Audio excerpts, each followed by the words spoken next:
राधे राधे। श्रीमद् भगवद गीता के द्वितीय अध्याय सांख्य योग के 17वें श्लोक की चर्चा करते हैं। भगवान श्री कृष्ण अर्जुन से कहते हैं, अविनाशी तु तद्विद्धि येन सर्वमिदं ततं विनाशमव्ययस्यास्य न कश्चित् कर्तुमर्हसि मर्हति। कहते अविनाशी तो उसको जान जिससे यह संपूर्ण संसार व्याप्त है। इस अविनाशी का विनाश कोई नहीं कर सकता है।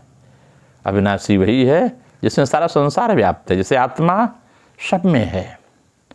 कहते अविनाशी तो संसिद्धि। पूर्व श्लोक में सत असत की बात की गई थी, उससे पहले सत की व्याख्या करके पद आया था। कहते हैं भगवान चर्चा करते हैं इसमें, और सत असत की बात कहते हैं कि शरीरी अव्यय अर्थात अविनाशी है। इस अविनाशी का कोई विनाश नहीं कर सकता, परंतु शरीर जो है यह विनाशी है, इसका विनाश हो जाता है, यह नित्य निरंतर विनाश की ओर जाता है। अतः इस विनाशी के विनाश को कोई रोक नहीं सकता। सोचता है कि मैं युद्ध नहीं करूंगा तो नहीं मरेंगे, पर वास्तव में तेरे युद्ध करने से अथवा न करने से यह जो शरीर है जो विनाश की ओर जा रही है, इसका विनाश हो जाएगा। जो अविनाशी है आत्मा है, वो आत्मा रहेगी, इससे कोई फर्क नहीं पड़ेगा। अविनाशी तो रहेगा, पर यह विनाशी शरीर है इसका नाश हो जाएगा, चाहे तुम युद्ध करो या न करो। इसकी अगर हम क्रिया योग में व्याख्या करते हैं तो यह बात समझ में आती है और स्पष्ट से। जो आत्मा तत्व है यही दृढ़ परा रहता है। आत्मा कहते हैं सर्वव्यापी है, अतः सर्व अन्य वस्तु निर्देशक नहीं है। यह जो नाम रूप में पृथक पृथक वस्तुएं दिख पड़ती हैं वह पृथक नहीं है, वह आत्मा ही है। इसमें कोई अन्य सत्ता नहीं है। एक आत्म सत्ता ही नाना रूपों में सब में प्रकट हो रही है। जितने भी आप 84 लाख योनि जीव देखते हैं, सब में आत्मसत्ता है। जैसे समुद्र के किनारे अगर आप खड़े हो जाएं तो देखते हैं कि समुद्र में असंख्य तरंगे दिखलाई देने पर भी तरंग समूह एक समुद्र के साथ एकाकार हो जाता है। अब प्रश्न उठता है कि यदि जगत प्रपंच सत का ही स्फुरण है तो प्रपंच का नाश भी देखा जाता है। ऐसे इसमें जो सदवस्तु भी नाशशील नहीं है, इसका क्या प्रमाण है? इसी को भली भात समझाने के लिए कहते हैं अविनाशी तद्विद्धि। सुषुप्त काल में आत्मा में द्वैत प्रपंच नहीं दिखता, अतः उस समय आत्मस्मरण न रहने पर भी यह नहीं कहा जा सकता कि उस समय आत्मा नहीं रहता, क्योंकि साक्षी स्वरूप आत्मा के न रहने पर मैं सुषुप्त में था, इस ज्ञान का स्मरण जागृत अवस्था में होना संभव नहीं था। सुषुप्ति के पहले मैं था और जागृत होकर मैं हूँ, यह समझना भी संभव नहीं होता। अतः उत्पत्ति और विनाश आत्मा के धर्म नहीं हो सकते। जो आत्मा है वह सत्य है, नित्य है और अविनाशी है। इसके 18वें श्लोक में भगवान कहते हैं, अंतवंत इमे देहा नित्यस्योक्ता शरीरिण अनाशिनो अप्रमेयस्य तस्माद्यस्व भारत। कहते अविनाशी के जानने में न आने वाला और नित्य रहने वाले इस शरीर के ये देह अंत वाले कहे गए हैं। इसलिए हे अर्जुन, तुम युद्ध करो, तस्माद्यस्व भारत। कहीं किसी काल में किसी कारण से कभी किंचन मात्र भी आत्मा में परिवर्तन नहीं होता। उसका नाम अनाशी है, यानी अविनाशी है। अप्रमेय माने जो प्रमाण का विषय नहीं है। आत्मा प्रमाण का विषय नहीं है, क्योंकि जाने बिनु न होई परतीति और बिनु परतीति होई नहीं प्रीति। आत्मा प्रमाण का विषय नहीं है। जो अंतःकरण और इंद्रियों का विषय नहीं है उसे अप्रमेय कहते हैं। जिसमें अंतःकरण और इंद्रियां प्रमाण नहीं होती, उसमें शास्त्र और संत महापुरुष ही प्रमाण होते हैं। शास्त्र और संत महापुरुष उन्हीं के लिए प्रमाण होते हैं जो श्रद्धालु हैं। जो श्रद्धालु नहीं हैं उनके लिए शास्त्र या महापुरुष प्रमाण नहीं होते। जिनकी जिस शास्त्र और संत में श्रद्धा होती है वह उसी शास्त्र और संतों के वचन को मानते हैं। इसलिए यह तत्व केवल श्रद्धा का विषय है, प्रमाण का विषय नहीं है। शास्त्र और संत किसी को बाध्य नहीं करते कि तुम हमारे से श्रद्धा रखो। श्रद्धा करने अथवा न करने में मनुष्य स्वतंत्र है। अगर वह शास्त्र और संत के वचनों में श्रद्धा करेगा तो यह तत्व उसकी श्रद्धा का विषय है, और अगर वह श्रद्धा नहीं करेगा तो यह तत्व उसकी श्रद्धा का विषय नहीं है। इस अविनाशी अपप्रमेय नित्य शरीरी के संपूर्ण संसार में जितने भी शरीर हैं वे सभी अंत वाले कहे गए हैं।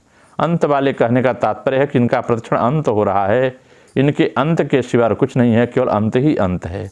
तो आत्मा जिसमें रहती है उसका अंत होना निश्चित है।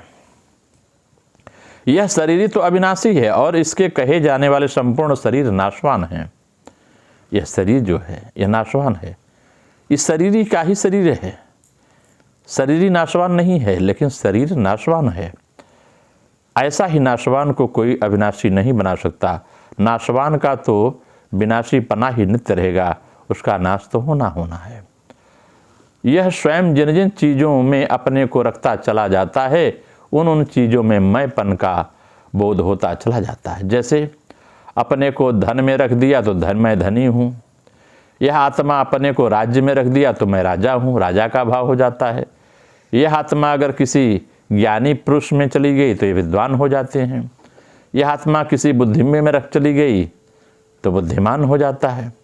अपने को यह सिद्धियों में रख दी, सिद्धि शरीर में रख दिया तो मैं सिद्ध हूँ, अपने को शरीर में रख दिया तो मैं शरीर हूँ आदि। जैसी जैसी आत्मा जहाँ रहती है, पशुओं में रख दिया, गाय में रख दिया तो मैं गाय हूँ, स्त्री शरीर में रख दिया तो मैं स्त्री हूँ, जड़ वृक्ष में रख दिया तो जड़ वृक्ष हूँ। जहाँ रख देती है उनकापन चला आता है। जैसे कुटुंब को अपने में रख लिया तो कुटुंब मेरा है, धन को अपने में रख लिया धन मेरा है, बुद्धि को अपने रख लिया बुद्धि मेरी है, शरीर को अपने में रख लिया तो शरीर मेरा है। भगवान अर्जुन के लिए आज्ञा देते हैं कि सत असत को ठीक समझकर तुम युद्ध करो, अर्थात अपने कर्तव्य का पालन करो। तात्पर्य यह है कि शरीर तो अंत वाला है और शरीर अविनाशी है। इन दोनों शरीर की दृष्टि से शोक बन ही नहीं सकता, अतः शोक का त्याग करके कहते हैं भगवान तुम युद्ध करो। अगर हम इस 18वें श्लोक की आध्यात्मिक व्याख्या क्रिया योग के माध्यम से करें तो कहते हैं कि शरीर का नाश उसी प्रकार होता है जिस प्रकार पानी में बबूले का नाश होता है, लेकिन बबूला फूटकर पानी में ही मिल जाता है। तब जब तक हवा रहेगी तब तक स्थिति है, बाद में नाश। कहते हैं जब तक हवा रहती है शरीर में, प्राणवायु है तब तक शरीर है, जब प्राणवायु निकल गई तो शरीर का नाश होता है। परंतु जलस्वरूप ब्रह्म का नाश नहीं होता। जो ब्रह्म जलस्वरूप है, जिसे बुलबुला जाता है तो आत्मा का नाश नहीं होता, निकल कर दूसरे शरीर में चली जाती है, क्योंकि वह अविनाशी है और उसकी तुलना भी नहीं है। ब्रह्म के अतिरिक्त अगर कोई दूसरी वस्तु होती तो उससे तुलना होती, तो जहाँ दूसरा कोई है न तो किसकी तुलना की जाए आत्मा की। शरीर का नाश हो जाएगा, इसी भय से तुम क्रिया करना नहीं चाहते। परंतु क्या यह शरीर चिरकाल तक रहेगा? यह शरीर तो पानी के बुलबुले के समान है। जल में वायु प्रवेश कर गया है और वायु के बाहर निकलते ही शरीर नहीं रहेगा। जैसे जल में जब वायु प्रवेश करता है तो बुलबुला बनता है वह पानी, और जब वायु निकल गई बुलबुला पानी में समाप्त हो जाता है। उसी प्रकार जब से यह वायु इस शरीर में प्रवेश करती है तो जीवित होता है, और यही वायु निकल गई तो यह शरीर मृत हो जाता है। तो क्या शरीर का नाश होने पर हमें मुक्ति मिल जाएगी? यदि ऐसा है तो हमें मुक्ति की प्रतीक्षा में पड़े रहना ठीक ही होगा। व्यर्थ ही साधना करने से क्या लाभ? इसलिए भगवान ने इमे देहा इस बहुजनात्मक पद का प्रयोग किया है। मतलब हमारे जो 3 शरीर और पंचकोश हैं यह सब देह के अंतर्गत आते हैं। पंचकोश में पहला है अन्नमय कोश या स्थूल शरीर। ये जो हमको दिख रही है ये अन्नमय कोश है। जब प्राण यहाँ रहता है तो व्यक्ति को सुख दुख राग द्वंद्व का अनुभव होता है, यह अन्नमय कोश कहा जाता है। यह स्थूल शरीर के नष्ट होने पर तो शरीर बंधन छूटता नहीं। और भी 2 शरीर हैं, सूक्ष्म और प्राणमय शरीर, मनोमय और विज्ञानमय कोश एवं कारण शरीर आनंदमय कोश। जो सूक्ष्म शरीर है या इसका प्राणमय कोश जिसे मनोमय कोश और विज्ञानमय कोश कहते हैं। कारण शरीर का आनंदमय कोश है। इस कारण शरीर के रहते जीव की मुक्ति कहाँ है? जब तक आत्मस्वरूप का ज्ञान नहीं होता तब तक कारण शरीर ही रहेगा, और अनादि वासनामय कारण शरीर के रहने पर वह स्वयं सूक्ष्म शरीर को तैयार करेगा और सूक्ष्म शरीर कर्मोपयोगी सूक्ष्म भूतात्मक भौतिक शरीर का गठन कर लेगा। यह ईश्वरीय नियम है, ईश्वर का विधान है। सूक्ष्म से कारण से सूक्ष्म से स्थूल शरीर का निर्माण यह जीव कर लेता है। जैसे सूर्य चंद्र देवता ऋतु पक्ष आदि उसके द्वारा अदिष्ट होकर अपने अपने कार्य में नियुक्त हैं, उसी प्रकार ईश्वरीय नियम से बाध्य होकर अपने अपने कर्मों के अनुसार सूक्ष्म शरीरस्थ देही स्थूल भूतों को आकर्षित करके अपने अपने कर्मानुसार देह का गठन कर लेता है, चाहे मछली के रूप में हो, चाहे पशु के रूप में, चाहे मनुष्य आदि को। जैसा उसका कर्म है वैसे रूप का गठन परमात्मा प्रकृति के नियम से हो जाता है। अतएव देहनाश से मुक्ति मिलेगी इस प्रतीक्षा में मत बैठो, अपनी कर्म साधना करो। उससे उपेक्षा दिखलाना ठीक नहीं है। कहते हैं जो कर्म साधना नहीं करते उनको शरीर फिर दोबारा अच्छी नहीं मिलती। नाना प्रकार की साधना ही परम तपस्या है। इसका सम्यक अनुष्ठान करने पर ही ब्राह्मण देह सार्थक होती है। ब्राह्मण माने जाति नहीं, ब्राह्मण जो ब्रह्म को धारण करने वाली देह है। इसी प्रकार क्षत्रिय का भी भीतर और बाहर शत्रुओं को संताड़ित करना, ब्राह्मणों का पालन करना धर्म है। देहेंद्रिय आदि क्षोभ उत्पन्न करने वाले नाना प्रकार के साधन विघ्न रूपी शत्रुओं को अपने वश में करना ही तुम्हारा कर्तव्य है। कहते हैं कि मैं नहीं कह सकूंगा, कहकर चुप बैठने से काम नहीं चलेगा। तुम सोचते हो कि देहादि के सुख भोग के लिए प्रवृत्तियों का रहना उचित है, परंतु तुम नहीं जाते। तुम नहीं जानते सर्वम परवशम दुखम सर्वात्मावशम सुखम। आत्मावश आत्मस्थ हुए बिना प्रकृति सुख कभी प्राप्त हो ही नहीं सकता, इसकी आत्मा आशा मत करो। शत्रु के बस में रहकर आपाततः मन को हर लेने वाला इंद्रिय सुख तो मिलेगा, परंतु उसका परिणाम शोकजनक होगा। इसका वर्णन नहीं हो सकता। चित्त विक्षेपण के कारण तुम सुखमय तथा अमृत आत्मा को नहीं जान पाते, इसी कारण तुम्हें इतना संदेह है। जब चित्त की वृत्तियों का निरोध हो जाने पर समझ में आएगा कि सुख क्या है, आत्मा क्या है, तब यह न रहेगा वह न रहेगा कहकर हाय हाय नहीं करना पड़ेगा। आत्मा के प्रकाश, आनंद और नित्य विद्यानता को देखकर सारा क्षोभ मिट जाता है। तुमको सावधान करने के लिए ही इसकी आलोचना करने की आवश्यकता पड़ी। इसलिए हे अर्जुन, सावधान होकर के युद्ध को करो। नमो नारायण।